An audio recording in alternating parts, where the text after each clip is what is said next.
So I'm trying to like it. But you know when you get one of those new products and you're like just so excited to show anybody and everybody how cool these features are, and it does this, and hey, look, magnets. Yeah, this isn't one of them. I can actually picture the people at GoPro headquarters watching the Action 2 release and being like, this is DJI Action 2. Action 2 doesn't just challenge design standards, it shatters them. This is DJI Action 2. And GoPro, if you're actually watching this video, please let me know if it was like that. I'd love to know. All right, let's get started.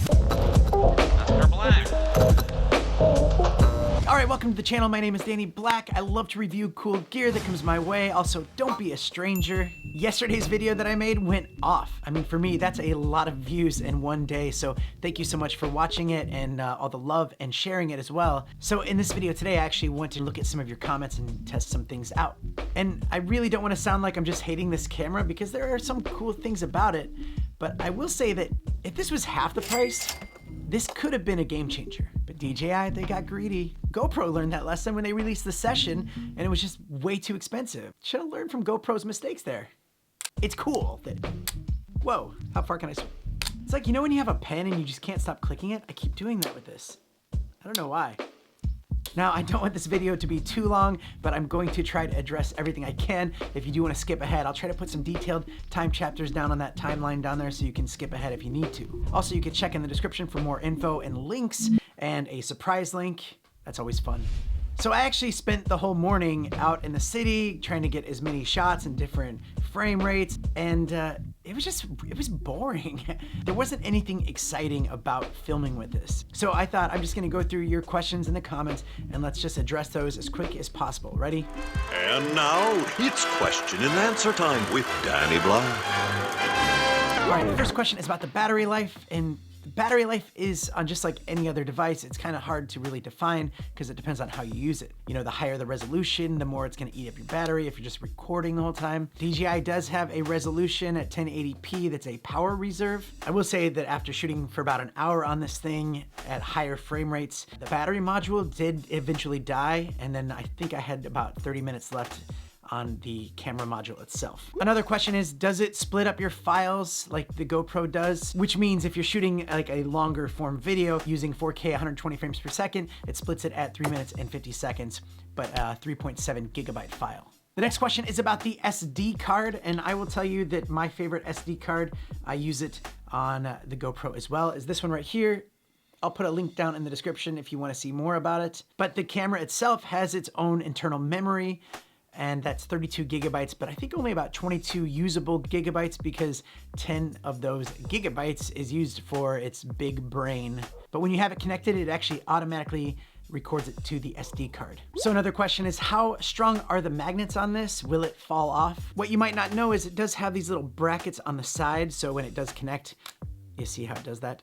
If you do it the wrong way, it does that thing where it avoids it. How does that work actually? That doesn't make any sense. How does that work? Magnets. I don't know if you could see it wobble a little bit, but it does wobble enough, more so on the power module. This is not the tripod. This is literally between the mount and the modules. Wow. So with the lanyard, it actually comes in two different pieces, and you kind of just set this at the top. It's on there, but how annoying is it that it sticks out? Like, is that what you want in your shirt? Like, it's just like, hey guys, I'm not wearing anything. It's a weird wrinkle, right? To me, if you wanted a good lanyard mount, you get the Insta-Go 2. Like, that's a lot better, more inconspicuous. Or you can get the snap mount for the GoPro.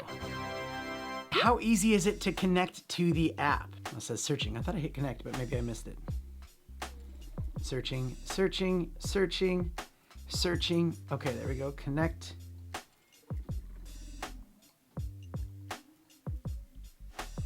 Join. Sorry, this is like watching paint dry.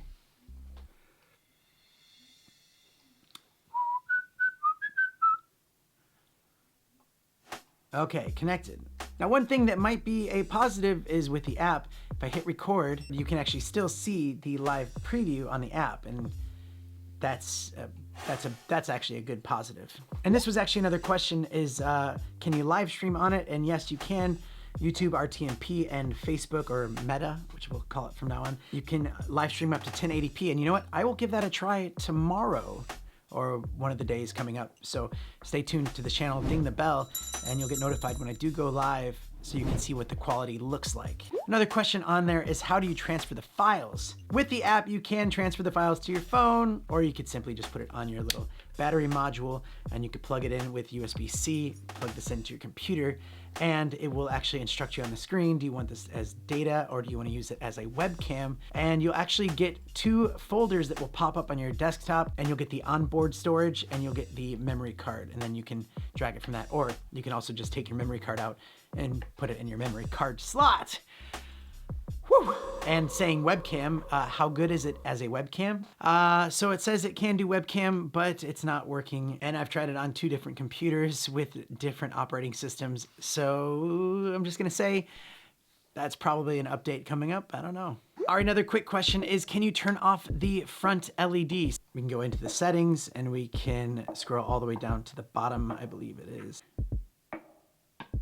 So if you actually go to the menu system right here, you can swipe over, and there's a section that's called Pro. You can actually turn that on, and that way when you go into your settings on the side here, you can actually change the exposure and the ISO, and you can also change the color to Cine-like, and I had it on normal. For the field of view, you get ultra wide,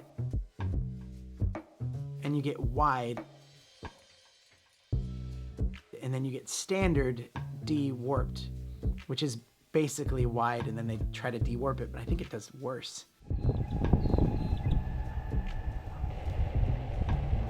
No linear mode or narrow. So another question is, do they have horizontal leveling? And yeah, so if you could go down to 2.7K at 60 frames per second, you can get what they call horizon steady.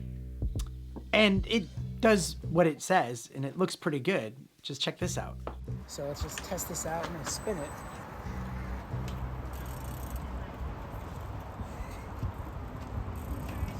Let's see what that did.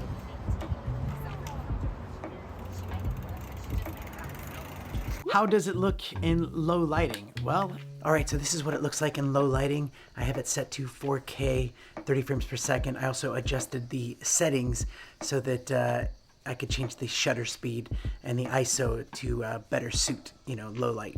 How does that compare to the GoPro? Similar settings. So this is the GoPro right now, 4K, 30 frames per second.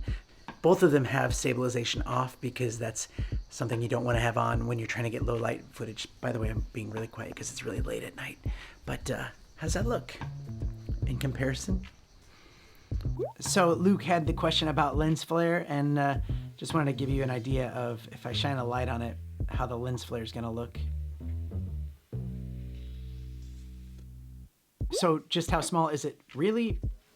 I mean, there you go. So here it is with the battery module. If you do put it side by side to the GoPro, you can see it's a little bit taller. It's about the same thickness except for the camera bump on the GoPro. And as far as width, it's just a little bit thinner. White line glitch. Okay, so I had a comment. It happened so fast I didn't even notice it. Whoa, that's not good. Exquisite vision, good catch on that. How do time lapses work? They actually give you some custom settings like crowds. You get clouds, which is 2 seconds each. You get sunset, and you can do your own custom.